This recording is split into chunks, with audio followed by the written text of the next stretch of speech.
Bismillahirrahmanirrahim. Assalamualaikum warahmatullahi wabarakatuh. Alhamdulillahi rabbil alamin wa bihi nasta'in ala umuri dunya waddin. Allahumma salli wa sallim ala sayyidina Muhammadin qamaril wujud fi hadzal yawm wa fi kulli yawm wa fil yawmil maw'ud sirran wa jahran fid dunya wal ukhra wa ala alihi wa sahbihi wa sallim. Puji dan syukur kepada Allah Subhanahu wa taala. Dia Allah Subhanahu wa taala Zat yang Maha Kuasa. Dia Allah Subhanahu wa taala Zat yang Maha Mendengar. Dia Allah Subhanahu wa taala Zat yang Maha Melihat. Dia Allah Subhanahu wa taala Tuhan penguasa langit dan bumi. Dialah Allah Subhanahu wa taala. Seluruh alam semesta berada daripada kekuasaan Allah Subhanahu wa taala, berada dalam pandangan Allah Subhanahu wa taala, berada dalam pengawasan Allah Subhanahu wa taala. Dikatakan di dalam Al-Qur'an, dalam Quran surah Taubah ayat terakhir yang berbunyi, "Qul law kana al-bahru midadan li kalimati rabbi lanafida al-bahru qabla an tanfada kalimatu rabbi wa rajina bimithlihi madada." Katakanlah ya Muhammad sallallahu alaihi wasallam, jikalau air laut dijadikan tinta dan ranting-ranting pepohonan dijadikan pena untuk menghitung nikmat yang Allah berikan kepada kita, maka tidak akan mampu. Dan jikalau ditambahkan lagi, habis seluruh air laut, habis semua pepohonan dijadikan pena, dijadikan tinta, ditambahkan lagi yang semisal dengan yang sama yang habis tadi, maka tidak akan mampu untuk menghitung nikmat Allah berikan kepada kita. Maka kita selaku hamba, kita senantiasa bersyukur kepada Allah Subhanahu wa taala.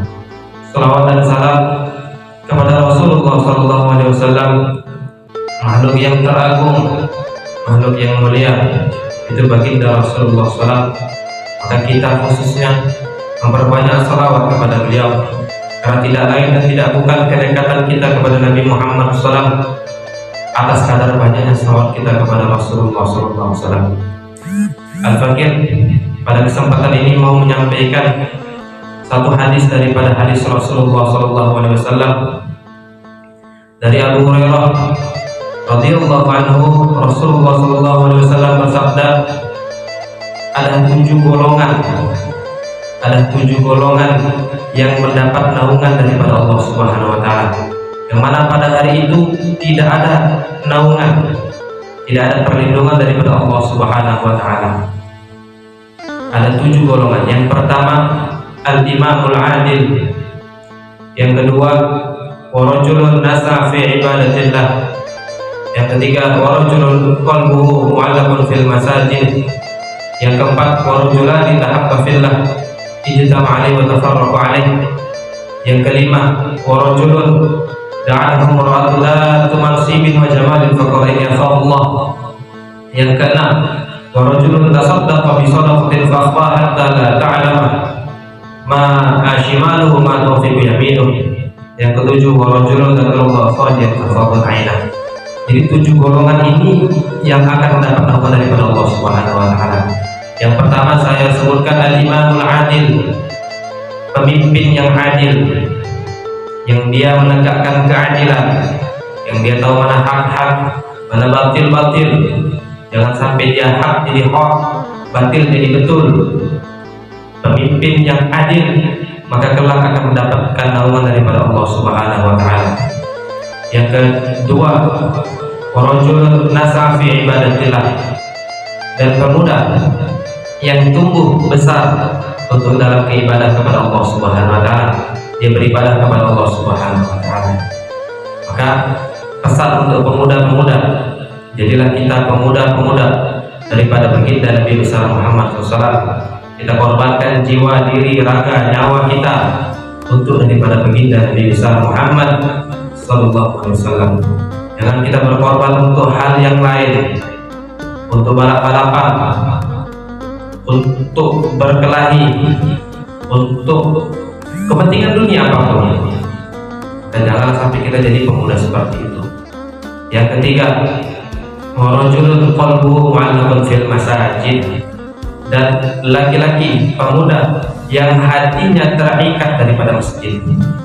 Hati tergantung pada masjid, dia selalu beribadah di masjid, sholat 5 waktu di masjid, beramal di masjid, membaca Quran di masjid, dia mencintai masjid itu sebagaimana rumahnya. Maka yang nomor 3 ini adalah laki-laki yang hati terpaut kepada masjid. Maka kita sebagai pemuda, kita gunakan diri kita banyakkan untuk beribadah kepada Allah Subhanahu wa taala di dalam masjid.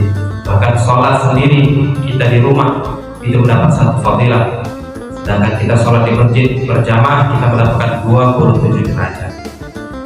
Yang keempat, wa rajulani tahabba fillah ijtama'a alaihi wa tafarraqa alaihi, dan 2 orang pemuda dia saling mencintai, dia saling mengajak kepada kebaikan, dia mencegah daripada kemungkaran, dia ajak satu kawannya ketika lemah, dia ajak kawannya untuk kemajelisan, dia ajak kawannya untuk ketaatan, dia ajak kawannya untuk sholawatan, dia ajak kawannya untuk beribadah kepada Allah Subhanahu wa taala, saling mengingatkan satu sama lain. Dan jika lo berpisah, 2 pemuda tersebut dia berpisah daripada Allah Subhanahu wa taala, berpisah karena Allah Subhanahu wa taala. Yang kelima, wa rajulun tasaddaqa bi shadaqatin fa'afaha hatta la ta'lama tu'a shimaluhu ma tunfiqu yaminuhu, dan laki-laki pemuda yang dia bersedekah dengan bersedekahnya itu tangan kirinya tidak mengetahui apa yang disedekahkan oleh tangan kanannya. Yani maksudnya dia bersedekah karena Allah, bukan karena riya.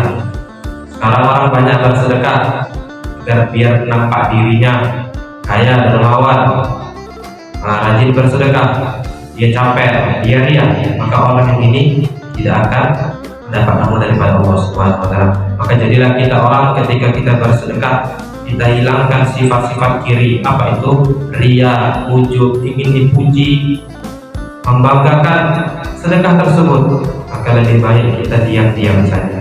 Maka dikatakan cara menutup kita dosa kepada Allah Subhanahu wa taala yang diam-diaman kita lakukan tanpa orang tahu. Contoh, berpacaran di tempat gelap-gelapan, atau mabuk di tempat gelap-gelapan, atau judi atau narkoba di tempat gelap-gelapan, nggak ada orang, cuma dia dan Allah yang tahu. Maka termasuk menutup daripada dosa tersebut ialah bersedekah secara diam-diam. Yang keenam, wa rajul da'atuhu imra'atun dzata mansibin wa jamalin faqala inni akhafullah, dan seorang pemuda atau laki-laki yang dia goda oleh pemuda bangsawan cantik, maka dia mengatakan ini akhafullah, sesungguhnya saya takut kepada Allah Subhanahu wa taala. Yang ketujuh, wa rajulun dzakarallahu khaliyan faqala ainah, dan laki-laki pemuda yang dia menyesali atas dosanya kepada Allah Subhanahu wa taala, faqala ainah, mengalir air mata daripada kelopak matanya mengalir sampai ke pipinya, membasahi daripada mukanya. Dia takut atas dosa-dosa dia yang dahulu yang dia kerjakan, atas dia bermaksiat kepada Allah Subhanahu wa taala.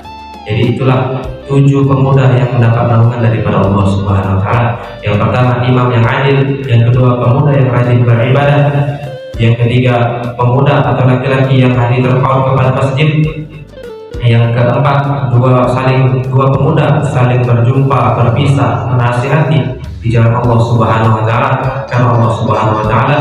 Yang kelima, seorang yang bersedekah, maka dengan sedekahnya tersebut tangan kiri tidak mengetahui daripada apa yang disedekah tangan kanannya. Yang keenam, seorang yang laki-laki atau pemuda yang dia digoda wanita yang cantik, cerita mempunyai pangkat jabatan, dia mengatakan ini akhafullah. Yang ketujuh adalah orang yang mengingat Allah Subhanahu wa taala di tempat yang sunyi, cuma dia dan Allah Subhanahu wa taala. Dia merenungi atas dosa-dosanya, lalu dia bertobat kepada Allah Subhanahu wa taala, diteteskan air matanya, dia berjanji tidak mengulangi lagi atas dosa-dosa yang dia lakukan. Wallahu a'lam bishawab. Yang baik daripada Allah, yang benar daripada Allah, yang salah, yang buruk daripada kekurangan al-fakir Hadanallahu iyyakum ajma'in. Billahi taufiq wal hidayah wa taufiq wal inayah. Assalamualaikum warahmatullahi wabarakatuh.